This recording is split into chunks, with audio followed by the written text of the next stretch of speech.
ओम शांति, ओम शांति, ओम शांति। 23/5/24 प्रातः मुरली। ओम शांति। बाप दादा मधुबन। मीठे बच्चे, तुम्हें कभी भी विघ्न रूप नहीं बनना है। अंदर में कोई कमी हो तो उसे निकाल दो। यही समय है सच्चा हीरा बनने का। बाबा कह रहे हैं, मीठे बच्चे, तुम्हें कभी भी विघ्न रूप नहीं बनना है। अंदर में कोई कमी हो तो उसे निकाल दो। यही समय है सच्चा हीरा बनने का। प्रश्न है, किस बात की डिफेक्ट आते ही आत्मा की वैल्यू कम होने लगती है? उत्तर है, पहला डिफेक्ट आता है पवित्रता का। जब आत्मा पवित्र है तो उसकी ग्रेड बहुत ऊंची है। वह अमूल्य रत्न है, नमस्ते लायक है। इम्प्योरिटी का थोड़ा भी डिफेक्ट वैल्यू को ख़त्म कर देता है। अब तुम्हें बाप समान एवर प्योर हीरा बनना है। बाबा आया है तुम्हें आप समान पवित्र बनाने। पवित्र बच्चों को ही एक बाप की याद सताएगी। बाप से अटूट प्यार होगा। कभी किसी को दुख नहीं देंगे। बहुत मीठे होंगे। ओम शांति। डबल ओम शांति भी कह सकते हैं। बच्चे भी जानते हैं और बाप दादा भी जानते हैं। ओम शांति का अर्थ है, मैं आत्मा शांत स्वरूप हूँ और बरोबर शांति के सागर, सुख के सागर, पवित्रता के सागर, बाप की संतान हूँ। पहले है पवित्रता का सागर। पवित्र बनने में ही मनुष्यों को तकलीफ होती है और पवित्र बनने में बहुत ग्रेड्स हैं। हर एक बच्चा समझ सकता है, यह भी ग्रेड्स बढ़ती जाती है। अभी हम संपूर्ण बने नहीं हैं। कहाँ न कहाँ कोई में किस प्रकार की डिफेक्ट जरूर है। पवित्रता में और योग में देह अभिमान में आने से ही डिफेक्टेड होते हैं। कोई में जास्ती, कोई में कम डिफेक्ट होते हैं।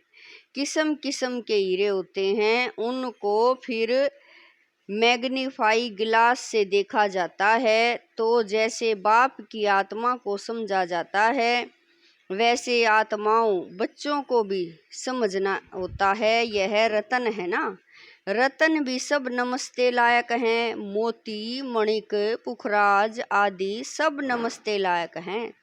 इसीलिए सब वैरायटी डाले जाते हैं।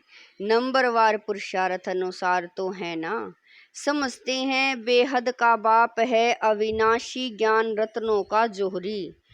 वह एक ही है, जोहरी भी उनको जरूर कहेंगे। ज्ञान रतन देते हैं ना, और फिर रथ भी जोहरी। वह भी रत्नों की वैल्यू को जानते हैं। जवाहरात को बहुत अच्छी रीति मैग्नीफाई ग्लास से देखना होता है। इसमें कहाँ तक डिफेक्ट है, यह कौन सा रत्न है, कहाँ तक सर्विसेबल है। दिल होती है रत्नों को देखने की। अच्छा रतन होगा तो उसको बहुत प्यार से देखेंगे, यह बड़ा अच्छा है, इसको तो सोने की डिब्बी में रखना चाहिए। पुखराज आदि को सोने की डिब्बी में नहीं रखा जाता है। यहाँ भी जैसे बेहद के रतन बनते हैं, हर एक अपने दिल को जानते हैं, मैं किस प्रकार का रतन हूँ। हमारे में कोई डिफेक्ट तो नहीं है। जैसे जवाहरात को अच्छी रीति देखा जाता है, वैसे हर एक को देखना पड़ता है। तुम तो हो ही चैतन्य रतन, तो हर एक को अपने को देखना है। हम कहाँ तक सब्ज परी, नीलम परी बने हैं। जैसे फूलों में भी कोई सदा गुलाब, कोई कैसे होते हैं, तुम्हारे में भी नंबरवार हैं। हर एक अपने को अच्छी रीति जान सकते हैं। अपने को देखो सारा दिन क्या किया, बाबा को कितना याद किया। यह भी बाबा ने कह दिया है कि गृहस्थ व्यवहार में रहते बहुत बाप को याद करना है। बाबा ने नारद को भी कहा है अपनी शक्ल को देखो। यह भी एक दृष्टांत है। तुम जो बच्चे हो एक एक को अपने को अच्छी रीति देखना है, जांच करनी है कि जिस बाप द्वारा हम हीरे बनते हैं उनके साथ हमारा लव कहाँ तक है और कोई तरफ वर्ती तो नहीं जाती है, कहाँ तक मेरा दैवी स्वभाव है। स्वभाव भी मनुष्य को बहुत सताता है। हर एक को तीसरा नेत्र मिला है, उनसे अपनी जांच करनी है। कहाँ तक मैं बाप की याद में रहता हूँ, कहाँ तक मेरी याद बाप को पहुँचती है। उनकी याद में रह रोमांच एकदम खड़े हो जाने चाहिए, परंतु बाप खुद कहते हैं माया के विघ्न ऐसे हैं जो खुशी में आने नहीं देते हैं। बच्चे जानते हैं अभी हम सब पुरुषार्थी हैं, रिजल्ट तो पिछाड़ी में निकलनी है। अपनी जांच करनी है, फलों आदि अभी तुम निकाल सकते हो, एकदम प्योर डायमंड बनना है। अगर थोड़ा भी डिफेक्ट होगा तो समझ जाएंगे हमारी वैल्यू भी कम होगी। रतन है ना, बाप तो समझाते हैं बच्चे एवर प्योर वैल्यूएबल हीरा बनना चाहिए। पुरुषार्थ कराने लिए भिन्न भिन्न प्रकार से बाप समझाते हैं। आज योग के समय बीच में बाप दादा संदली से उठकर सभा के बीच में चक्र लगाए एक एक बच्चे से नैन मुलाकात कर रहे थे। बाबा आज क्यों उठे देखने लिए कि कौन कौन सर्विसेबल बच्चा है, क्योंकि कहाँ कोई बैठे रहते हैं। तो बाबा ने उठकर एक एक को देखा, इनमें क्या गुण है, इनका कितना लव है। सब बच्चे सम्मुख बैठे हुए हैं तो सभी बहुत प्यारे लगते हैं, परंतु यह तो जरूर है नंबरवार पुरुषार्थ अनुसार ही प्यारे लगेंगे। बाप को तो मालूम है क्या क्या किस में डिफेक्ट है, क्योंकि जिस तन में बाप ने प्रवेश किया है वह भी अपनी जांच करते हैं। यह दोनों बाप दादा इकट्ठे हैं ना, तो जितना जितना जो औरों को सुख देते हैं कोई को दुख नहीं देते हैं, वह छिपे नहीं रह सकते।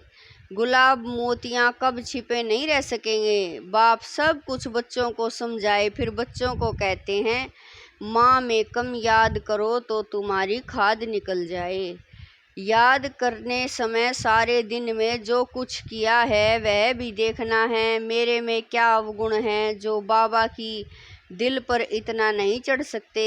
दिल पर तो बाबा कह रहे हैं दिल पर सो तख्त पर। तो बाप उठकर बच्चों को देखते हैं हमारे तख्त के वासी कौन कौन बनने वाले हैं। जब समय नज़दीक आता है तो बच्चों को झट मालूम पड़ जाता है हम कहाँ तक पास होंगे। ना पास होने वाले को पहले से ही मालूम पड़ जाता है कि हमारे मार्क्स कम होंगे। तुम भी समझते हो हमको मार्क्स तो मिलने हैं, हम स्टूडेंट हैं किसके, भगवान के। जानते हैं वह इस दादा द्वारा पढ़ाते हैं, तो कितनी खुशी होनी चाहिए। बाबा हमको कितना प्यार करते हैं, कितना मीठा है। तकलीफ तो कोई देते नहीं, सिर्फ कहते हैं इस चक्र को याद करो। पढ़ाई कोई जास्ती नहीं है, एम ऑब्जेक्ट सामने खड़ा है, ऐसा हमें बनना चाहिए। दैवी गुणों की एम ऑब्जेक्ट है। तुम दैवी गुण धारण कर इन जैसा पवित्र बनते हो तब ही माला में पिरोए जाते हो। बेहद का बाबा हमको पढ़ाते हैं, खुशी होती है ना। बाबा जरूर आप समान प्योर नॉलेजफुल बनाएंगे। इसमें पवित्रता सुख शांति सब आ जाती है। अभी कोई भी परिपूर्ण नहीं बना है, अंत में बनना है, उसके लिए पुरुषार्थ करना है। बाप को तो सभी प्यार करते हैं, बाबा कहकर तो दिल ही खिल जाता है। बाप से वर्षा कितना भारी मिलता है, सिवाय बाप के और कहाँ भी दिल नहीं जाएगी। बाप की याद ही बहुत सतानी चाहिए। बाबा बाबा बाबा, बहुत प्यार से बाप को याद करना चाहिए। राजा का बच्चा होगा तो उनको राजाई का नशा होगा ना। अभी तो राजाओं का मान नहीं रहा है। जब ब्रिटिश गवर्नमेंट थी तो उनको बहुत मान था, सब उनको सलाम करते थे। बाबा कह रहे हैं सब उनको सलाम बरते थे सिवाय वाइस राय के, बाकी सब नमन करते थे राजाओं को। अभी उन्हों की गति क्यों हो गई है यह भी तुम जानते हो कि यह कोई आकर राजाई पद नहीं लेंगे। बाबा ने समझाया है, मैं गरीब निवाज हूँ। गरीब जट बाप को जान लेते हैं, समझते हैं यह सब कुछ उनका है, उनकी श्रीमत पर ही हम सब कुछ करेंगे। उन्हों को तो अपना धन का नशा रहता है, इसीलिए वह ऐसे कर न सके। इसीलिए बाप कहते हैं मैं हूँ गरीब निवाज। बाकी हाँ, बड़ों को उठाया जाता है, क्योंकि बड़ों के कारण फिर गरीब भी जट आ जाएंगे। देखेंगे इतने बड़े बड़े लोग भी यहाँ जाते हैं तो वह भी आ जाएंगे, परंतु गरीब बेचारे बहुत डरते हैं। एक दिन वह भी तुम्हारे पास आएंगे, वह दिन भी आएगा, फिर उन्हों को जब तुम समझाएंगे तो बड़े खुश होंगे, एकदम चटक जाएंगे। उन्हों के लिए भी तुम खास टाइम रखेंगे। बच्चों के दिल में आता है हमको तो सभी का उद्धार करना है, वह भी पढ़कर बड़े ऑफिसर्स आदि बन जाते हैं ना। तुम हो ईश्वरीय मिशन, तुमको सबका उद्धार करना है। गायन भी है ना, बिल्ली के बेर खाए। विवेक भी कहता है दान हमेशा गरीबों को करना है, साहूकारों को नहीं। तुमको आगे चलकर यह सब कुछ करना है।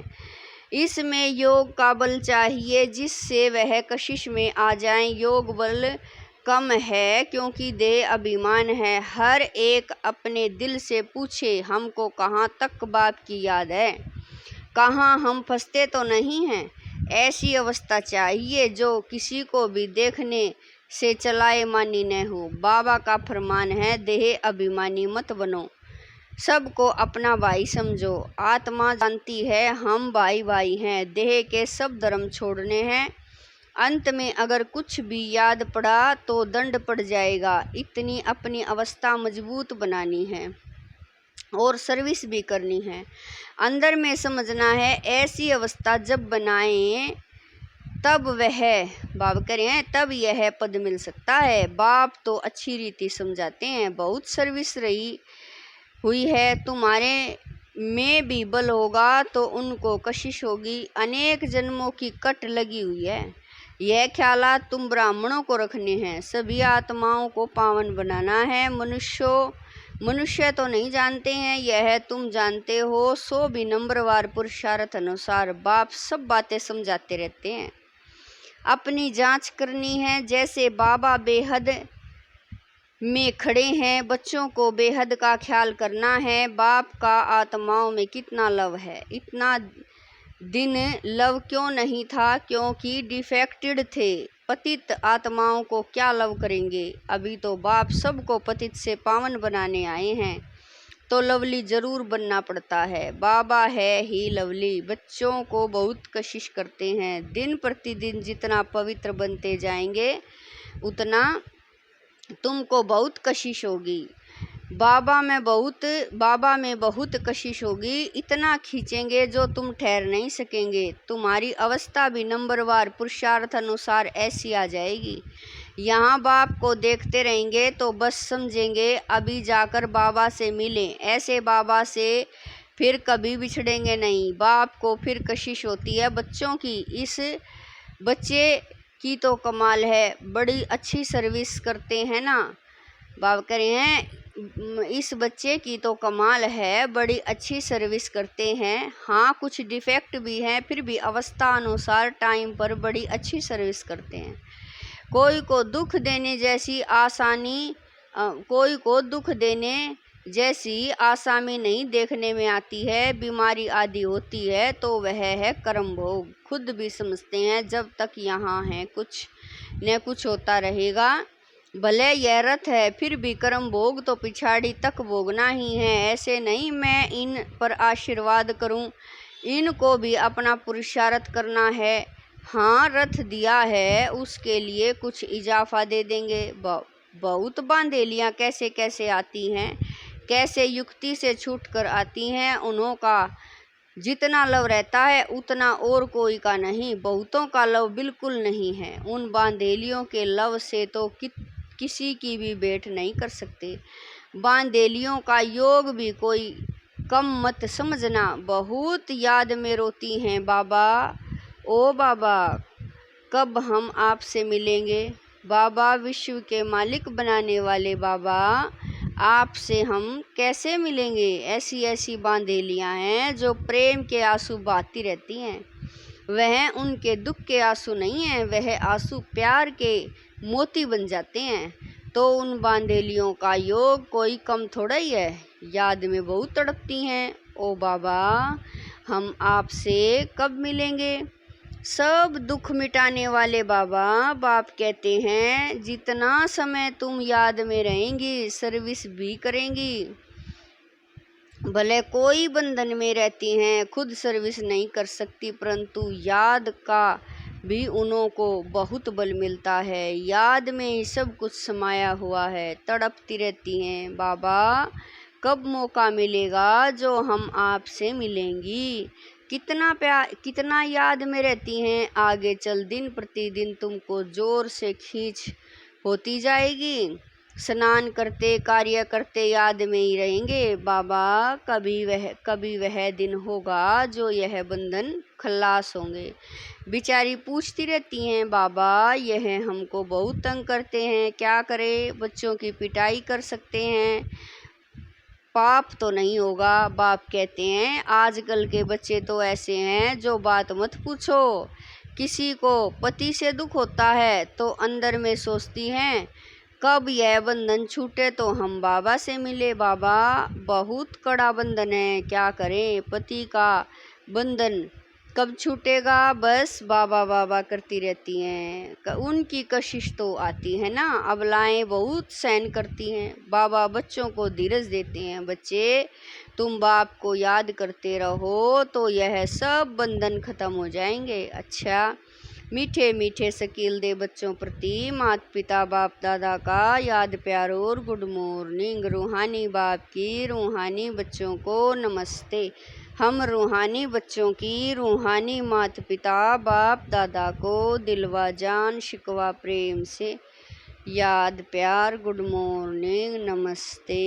ओम शांति। मेरे बाबा, मीठे बाबा, प्यारे बाबा, लाख लाख शुक्रिया मेरे बाबा। धारणा के लिए मुख्य सार है। नंबर 1, अपनी जांच करनी है कि हमारे में कोई अवगुण तो नहीं है। कहाँ तक हमारी याद बाप तक पहुँचती है? हमारा स्वभाव दैवी स्वभाव है, वर्ती और तरफ भटकी तो नहीं है। नंबर 2, ऐसी लवली बनना है, ऐसा लवली बनना है जो बाप को कशिश होती रहे, सबको सुख देना है, प्यार से बाप को याद करना है। वरदान है, साथी को सदा साथ रख, सहयोग का अनुभव करने वाले कंबाइंड रूपधारी भव है।